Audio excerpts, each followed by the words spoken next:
Vandeham Sri Guru Sri Juta Padakamalang. So this has been explained by Krishna to Arjuna, that this sense of mastering over, lording over the material nature, kama. Kama means to enjoy. Kama means enjoy. That is your formidable enemy, and that formidable enemy is sitting in three places: on your mind, on your intelligence, on your senses. Now you have to deal with them very tactfully. How?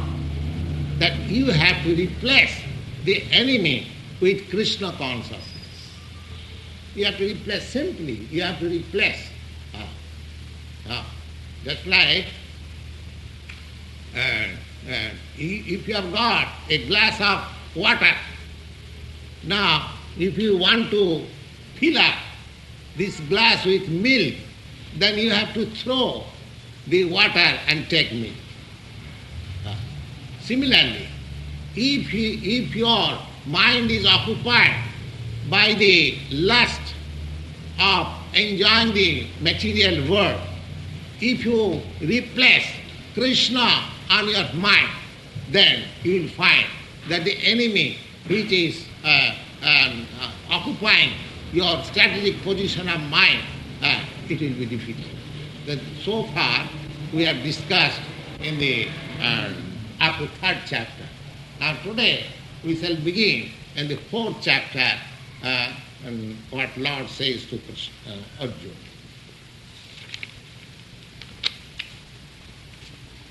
Now, see Bhagavan Uvacha, the Lord says, Idam vivassate yogam proktavan aham abhyam vivassan manave praha manurikha kavi bravid.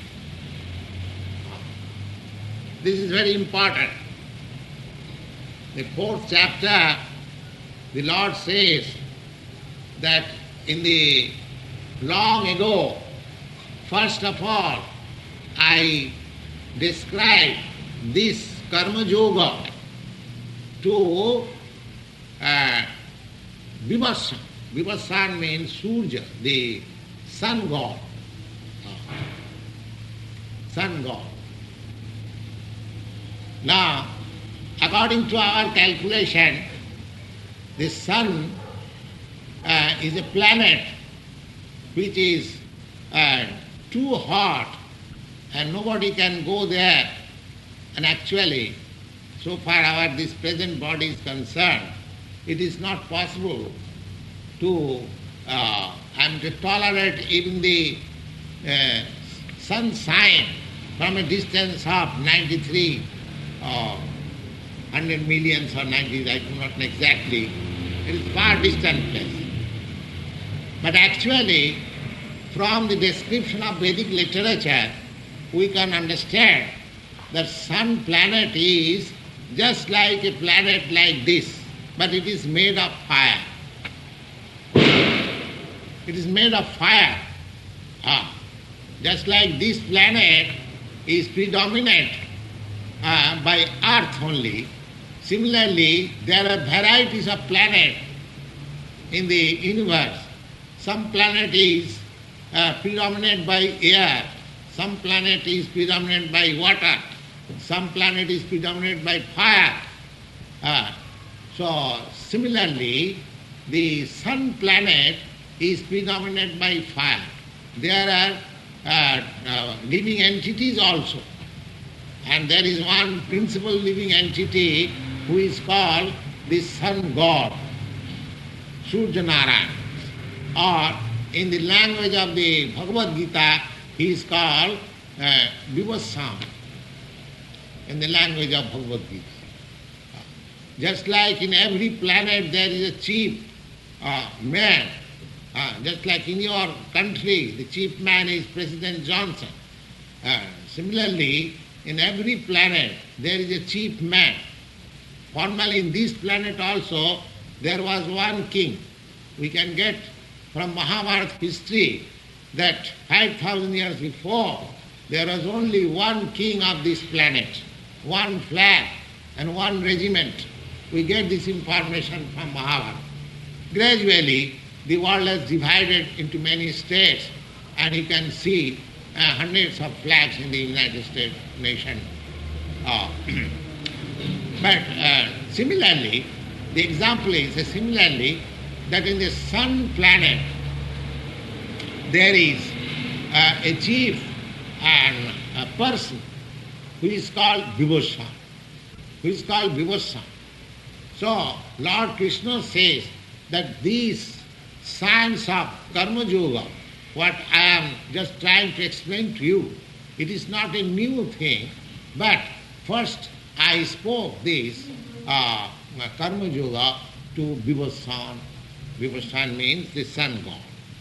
And then he said that Vibhusan Manavipraha, and Vibhusan means the sun god, again repeated the same thing to his son, who is called Manu.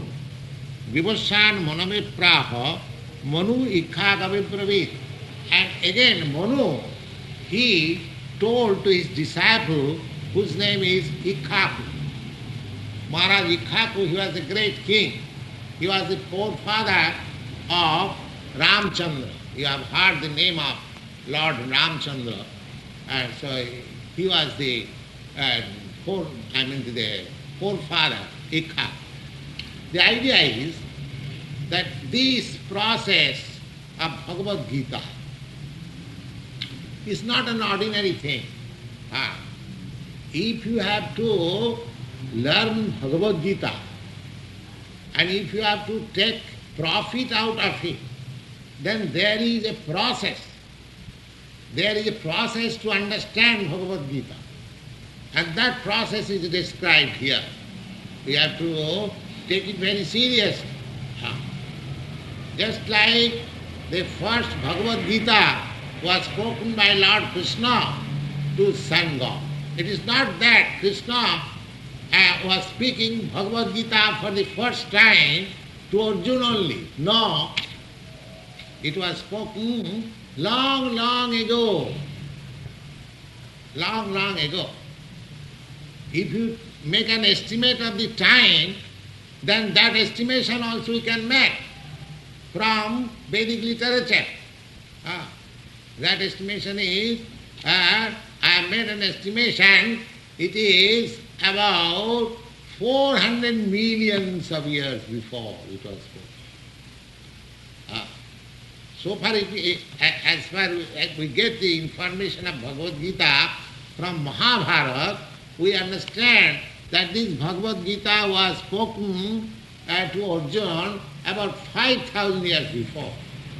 But we have to calculate in the 4th chapter that the Lord says that I spoke to the sun god, and sun god spoke it to Manu, and Manu spoke to Ikkhaku. And in the next verse he says, Evang parampara praptam imang rajarsayo vidu. So, this confidence and knowledge of Bhagavad Gita was received in such disciplic succession.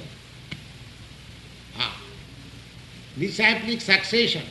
Just like the Lord Krishna said to the sun god, and the sun god said to Manu, and Manu said to Ikkhaku, and he summarizes that evam parampara praptam. In such disciplic succession, the knowledge of Bhagavad Gita was received. Sakale neha mahata yoga nasta parantapaha. Now he says that this yoga, this Bhagavad Gita is also called yoga. Karma yoga, jnana yoga, bhakti yoga.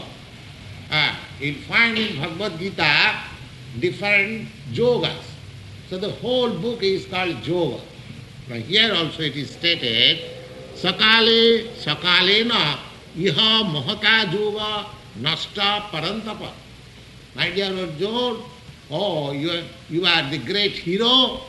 Now, that Bhagavad Gita, the instruction which I imparted to the sun god was coming by disciplic succession, now it is lost. Now, we have to note down this point. Why it is lost? Why it is lost? Do you think that there was no learned man during that time, during Krishna's time? Oh, there are many learned sages.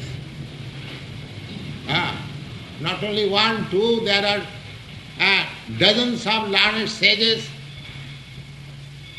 But still, the Lord says, Krishna says that that knowledge which I exactly imparted to sun god is now lost. How it is lost? There are many scholars and still how it is lost. The lost means that the purport of Bhagavad Gita is lost. Because scholars, they can interpret in their own way about Bhagavad Gita, but that is not Bhagavad Gita. That is not Bhagavad Gita. That is the purpose which Krishna wants to stress. So any student of Bhagavad Gita must note it. That Bhagavad Gita commented by a person, he may be very scholar in the material sense, but that scholarship will not help to comment on the Bhagavad Gita. The Bhagavad Gita, to understand Bhagavad Gita, we have to accept this disciplic succession principle, as Lord Krishna says to Arjuna. That it is coming down by disciplic succession. We have to take that spirit, and without taking that spirit, simply by our erudite scholarship, if we want to understand Bhagavad Gita, that is a misunderstanding. That is the purpose he has said. Now he also again clears the subject matter. Saivayam maya tedya yoga prakta puratana. So Arjuna, I am just trying to speak to you about that old system of Bhagavad Gita, yoga. Old system of yoga which I first spoke to sun god. Why you are speaking to me? The question, you say that the spirit of Bhagavad Gita is lost. And why you have selected me to speak the Bhagavad Gita? There are many learned men, there is Vasudev, there is Vasishtha, there is other many sages, they are existing. I am an ordinary military man, I am a family man, I know simply fighting. So why you are anxious to speak to me about Bhagavad Gita? Why you are anxious to speak to me? I am not a Vedantist, I am ordinary man. So why? Now the reply is, Bhaktosi, that's it. Bhaktosi me sakha cheti rahasyam jetad uttamam.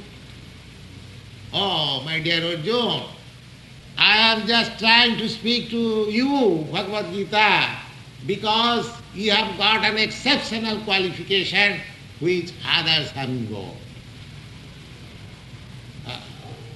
And what is that exceptional qualification? Here it is clearly mentioned, Bhaktosi. Bhaktosi. Bhaktosi means you are my devotee. You know that I am the Supreme Personality of Godhead, and therefore you have surrendered yourself unto me, accepted me myself as the spiritual master. You know you are my devotee. Now, Here we have to understand that unless one is devotee of Lord Krishna, it is not possible for him to understand what is Bhagavad Gita. It is not possible. Nobody can understand Bhagavad Gita unless he is a devotee of Lord Krishna. That is the first qualification. It is clearly said here, you cannot go beyond Bhagavad Gita. If you want to understand Bhagavad Gita, you cannot take help of other method. You have to take the help as it is mentioned in the Bhagavad Gita. So he clearly says that Bhaktosi, you are not only my friend, there are many friends. I can find many friends, but you are not only my friend, but you are a great devotee. Therefore, you can understand what is the real sense of Bhagavad Gita. Therefore, I am speaking to you. I am speaking to you.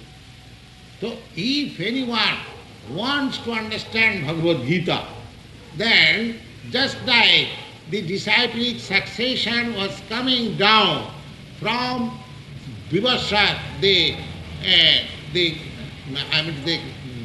principal man in the sun god, and the sun god and taught the Bhagavad Gita, the mystery of Bhagavad Gita to his son Manu, and Manu taught the mystery of Bhagavad Gita to Ikhaku, and Ikhaku taught the mystery of Bhagavad Gita to his disciple or son, like that.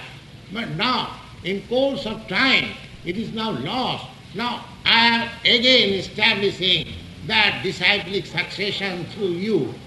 So anyone who has to understand Bhagavad Gita, he has to understand as Arjuna understood it. If you try to understand in a different way, if you want to give a different interpretation of Bhagavad Gita, that may be a manifestation of your scholarship, but that is not Bhagavad Gita. By your scholarship, you can manufacture some idea, just like Mahatma Gandhi. He also wrote an interpretation of Bhagavad Gita, and he wanted to prove that from Bhagavad Gita, non-violence. How you can prove non-violence from Bhagavad Gita? The theme of Bhagavad Gita is that Arjuna declined to fight, and Lord Krishna was just trying to induce him that you must fight. You must fight. Ultimately, he said that the program is already settled by me. These people who have come here, they will never return. They're destined to die. It is my program. Now, if you like, you can take the credit that you have conquered them. Last of all, he said like that. So when the program is there, the Bhagavad Gita clearly says that in this case fighting is necessary. How can you prove that non-violence is taught in Bhagavad Gita? That is a different interpretation. You cannot interpret a thing which is whose theme is different. The author of the Bhagavad Gita, the author of the Bhagavad Gita is saying very frankly that the purpose of Bhagavad Gita is now lost. So I am just trying to convince you.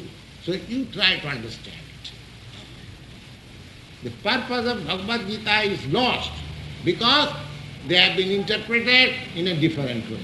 So as soon as Bhagavad Gita is interpreted in the ways of a particular scholar or particular man, then the purpose of Bhagavad Gita is lost. Now, you will find in the 10th chapter how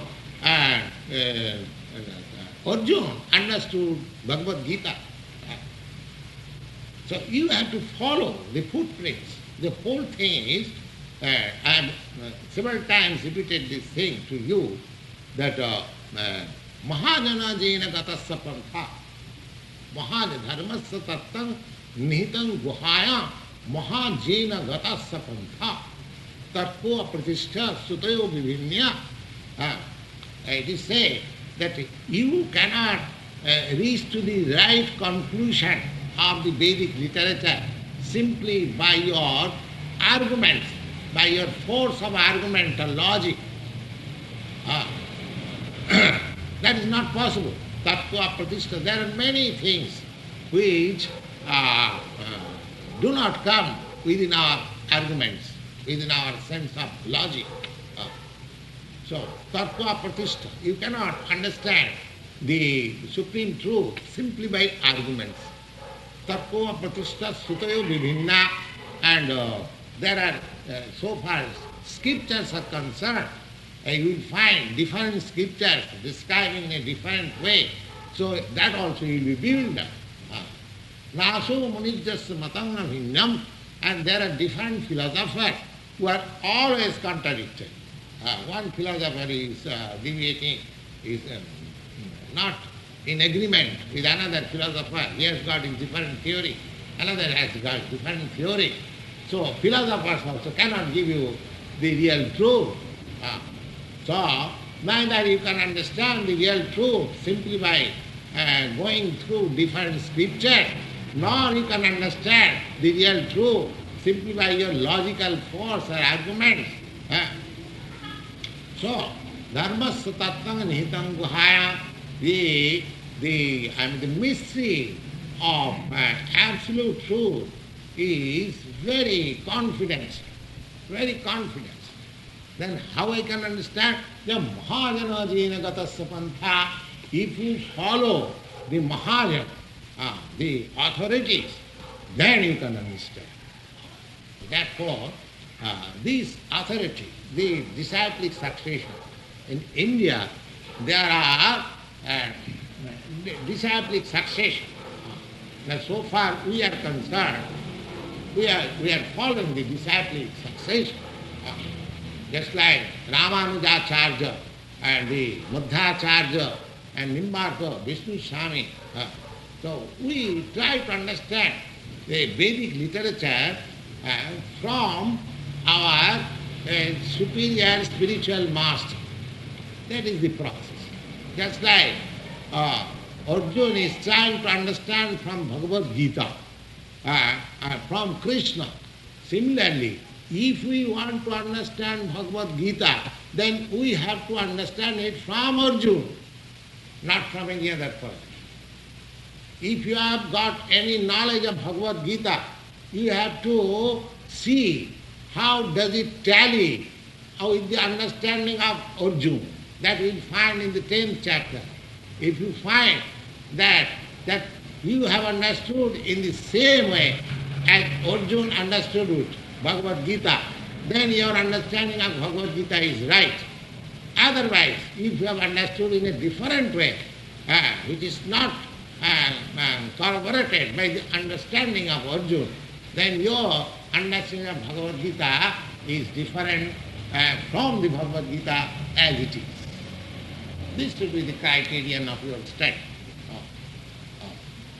So, if we actually want to derive some benefit out of the Bhagavad Gita, then we have to follow these principles. Without following some principles, without following some regulative rules and regulation, how can you understand Bhagavad Gita? It is not an ordinary book of knowledge that you can purchase from the market and read it and consult dictionary and you can understand. No, it is not possible. It is not possible.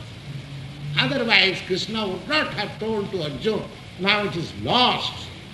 The Bhagavad Gita is now lost. I am therefore speaking to you. Why? Because you are my devotee.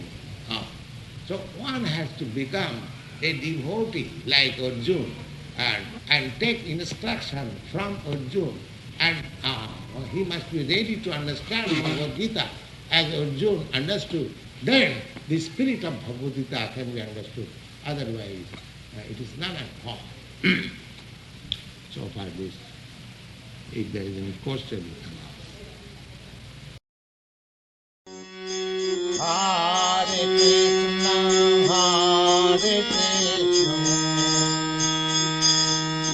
Krishna Krishna,